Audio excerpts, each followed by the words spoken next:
Tuesday, April the 2nd, and of course, discussed a number of issues that impacts on the life of Guyanese. On Thursday, which was yesterday. And Cabinet discussed a number of issues that impacts on the lives of Guyanese. To bring you highlights of the issues Cabinet wished to bring to the public's attention through the media, Head of the Presidential Secretariat and Secretary to the Cabinet, Dr. Roger Luncheon, will make an opening presentation, after which we will entertain questions on his opening statement. And I may advise in advance that time would not permit us to go beyond questions on his opening presentation this morning. I'll hand you over to Dr. Luncheon. Thank you, Kwame, and good morning again, ladies and gentlemen of the media. As Kwame identified, I need to regret not being able to move beyond my opening statement today, but we'll catch up on a subsequent occasion. There are three matters I will be bringing to your attention today, arising from the Cabinet meeting on Thursday, the 4th of April. Budget 2013 debate, the economy, stats, and the e-government project, Pleasance blunders. I'll start with Budget 2013 debate. Cabinet examined 2 days of the parliamentary debate that commenced on Tuesday this week. Cabinet felt that the debate was essentially about defending a most comprehensive annual financing plan. Defending the most comprehensive annual financing plan that did a number of things. One, it conforms with Guyana's and the People's Progressive Party's civic ongoing developmental strategy. Two, it maintains the macroeconomic stability. Three, it sustains the level of investment in the social sector. And four, it pays particular attention to vulnerable populations in Guyana. Cabinet went forward in contending that the budget was a win-win proposition for all Guyanese, both individually, as families, and in communities. That the budget itself was fashioned to respond to the evolving needs of the various categories of Guyanese, be they workers, entrepreneurs, business people. Guyanese for whom the 2013 budget is not just a PPPC government document to oppose, these Guyanese have come out in full support of the 2013 budget. The minister has brought total coverage and sustainability to bear in the 2013 budget design. Most importantly, he has come out in the interests of our future, recognizing the trends in economic growth and development that must be encouraged, that must be promoted. The opposition parties have, in Cabinet's own consideration, as expected, objected to the 2013 budget. So far, they seem incapable of or unable to respond to the major elements of the 2013 budget. The major contention is about process, as they resort to claims about constitutionality and abuse of the consolidated fund, to claims about and reviews of legal challenges and criticisms of public expenditure management under the 1992 to 2013 successive PPPC administration. Their occasional outbursts about content totally ignore the major sectoral considerations addressed by the minister. We have to judge their silence about macroeconomic stability as a recognition of the PPPC administration successfully dealing with stability of the macroeconomy, a job well done. The opposition is busy cultivating confusion in our ranks about their actual intentions towards the 2013 budget. Reject and have elections, yes or no? Cut or no cuts? Talks or no talks? Pause or no pause? Cabinet wondered, are they talking to Guyanese when in Parliament, during the debates, they proclaim, sugar workers is your problem? Cabinet wondered, are they talking to Londoners, residents of Region 10, during Parliament when they inveigle against Rusal, the bauxite company operating in the Borbis River, and Bosai, the bauxite company operating in Linden itself? And in the same breath, their MP lamenting the lack of investment in Region 10. The opposition has been sending mixed signals.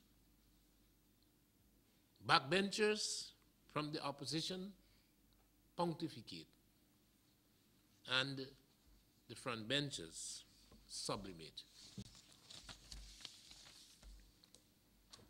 The economy.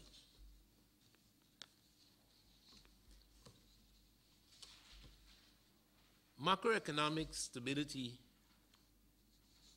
for Cabinet, and definitely from a technical level for the Ministry of Finance and the Minister of Finance, was deemed of paramount importance.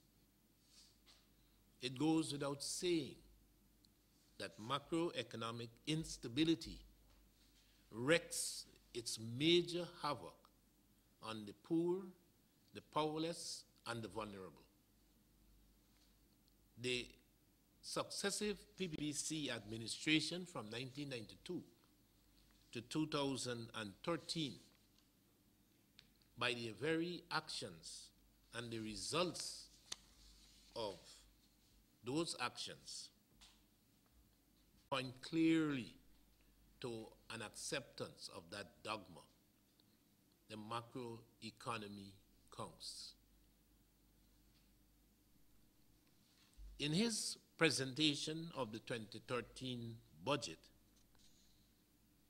Minister Singh disclosed the major features of macroeconomic stability. He pointed out that in 2012, the real GDP growth was 4.8%.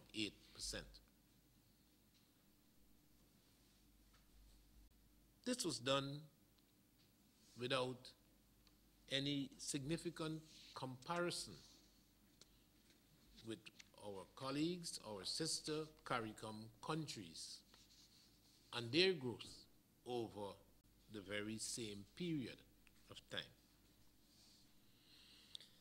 The minister pointed out that the inflation rate was 3.5%, low single digit, consistent with the projections made in 2011 for the inflation in 2012. Interest rates, the minister pointed out, were lowered. The lending was 11.8%, savings 1.69%, and the discount rate of treasury bills 1.45%.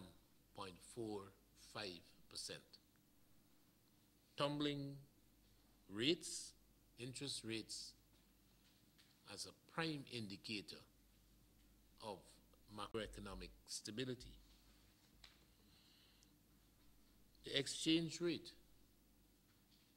and its relative stability, 204.5 Ghana dollars to 1 US. Public sector wages that continue to be increased year after year, 5% in 2012. Our exports earnings, 1.5 billion US, 1.5 billion US. And the import bill, 2.0 billion US. On the capital side,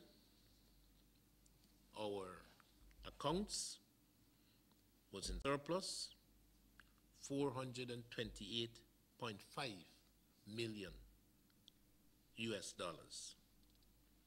The Bank of Ghana reserves at the end of 2012, a historical first, 862.2 million Ghana dollars.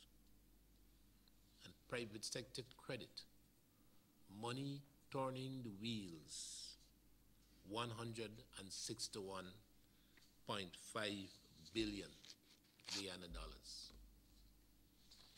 Cabinet's contention that these numbers, these ratios attest to macroeconomic stability and is a reflection of the care, the intention, and the focus that successive PPPC administration have paid to this important aspect of our economy, macroeconomic stability. Lastly, the e-government project, Plaisance blunders. Cabinet has deemed it incredible that there could be a protest lodged against the rollout of the transformative project, the ICT project in Region 4 in Plaisance on the east coast of Demerara. The whole of Guyana knows, Cabinet contends, that ICT is treated by this administration as a fundamental sector that's been identified as making important contributions to our development,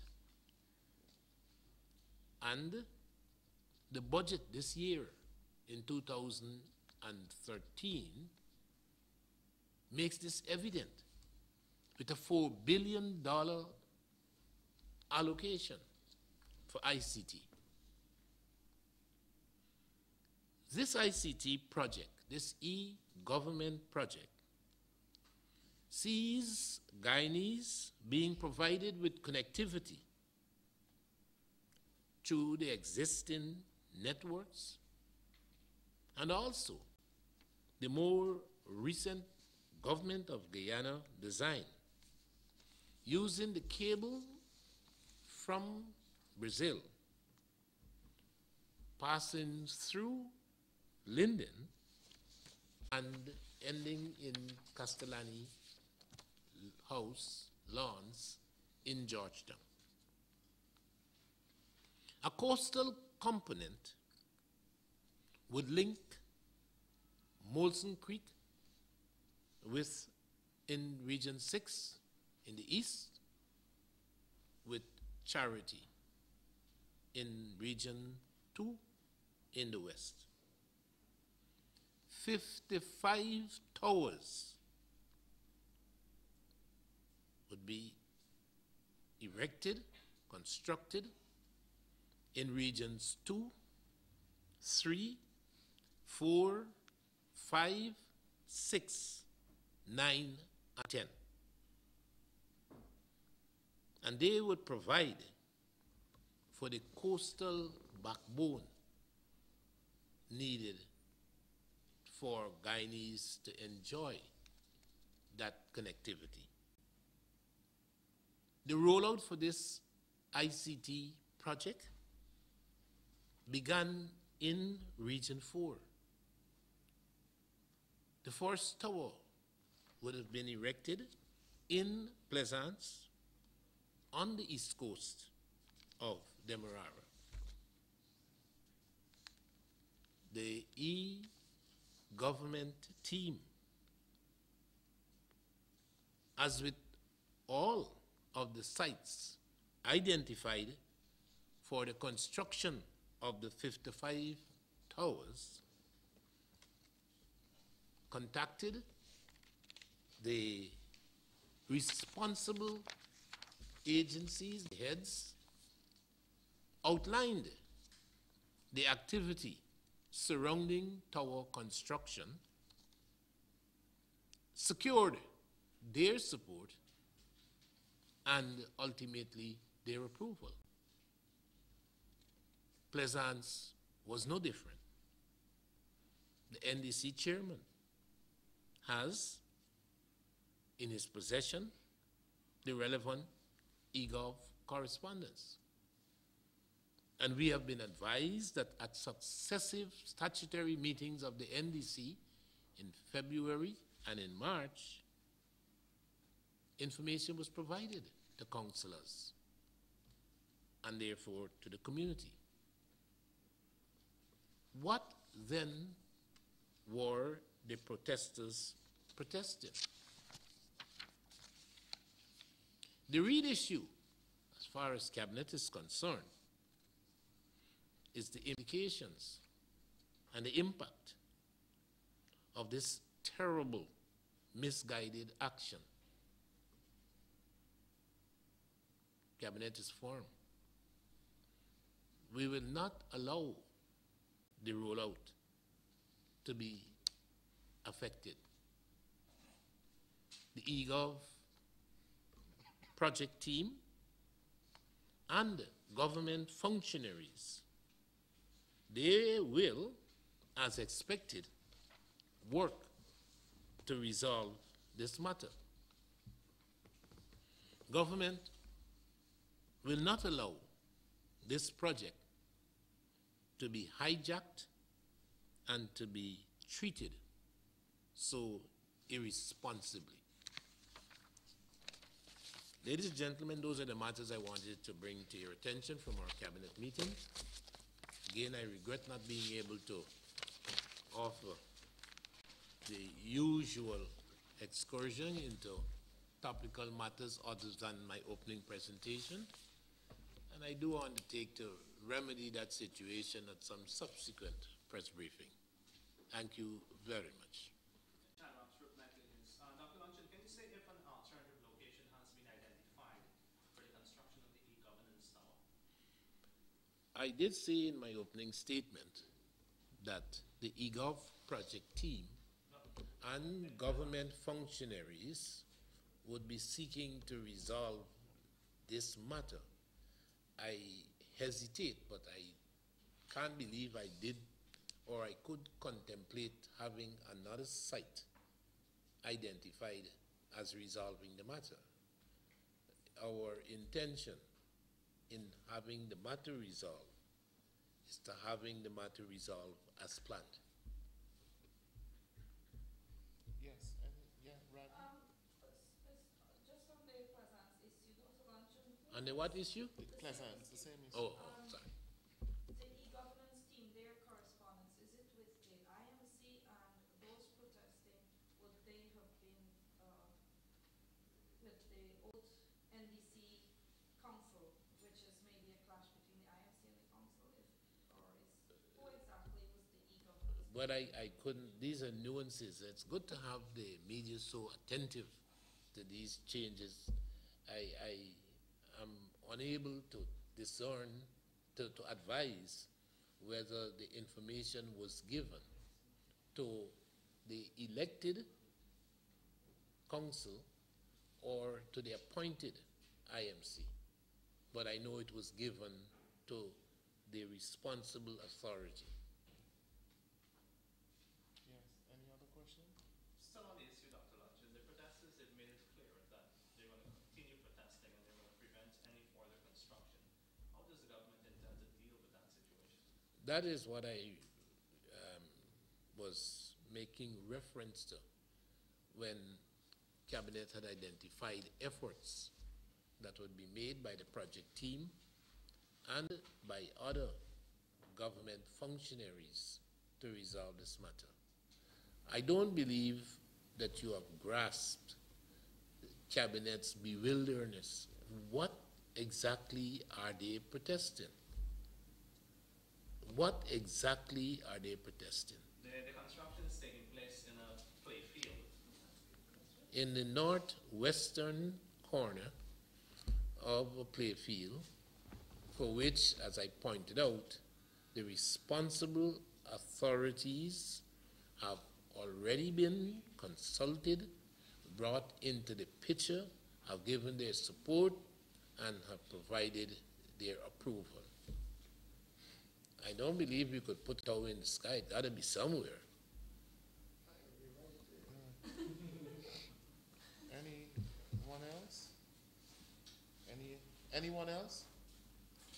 All right. With the other 54 sites, have the communities been notified that they are... All 55 sites, the construction of the 55 sites, the identification of the 55 sites, and the intended construction that has been brought to the attention of responsible agencies. I've sat in my office and spoken to a vast number of the heads of these agencies in advising them about the rollout of the EGOV project and drawing to their attention what are our mutual obligations, understandings. So there isn't a gap in communication about the EGOV project, the sites, the construction, and an engagement with the responsible authorities. I can assure you that has been taking place. Dr. Lodgen, I was at the construction site yesterday, and the residents started filling the hole that was dug. What's going to happen now? Well, if this matter is resolved to our mutual satisfaction, we'll have a new hole dug. All right, thank you. How does he explain that the government over the last decade has been doing precisely what it is doing in 2013 without even a whimper of unconstitutionality? Maybe Mr. Greenwich feels that he's enlightened and that his predecessors in PNC and the other opposition parties might not have been sufficiently enlightened to discern that it has been an unconstitutional approach for over a decade. But I would want to believe that it's probably the other way around, that Mr. Greenwich probably is not as enlightened as he pretends.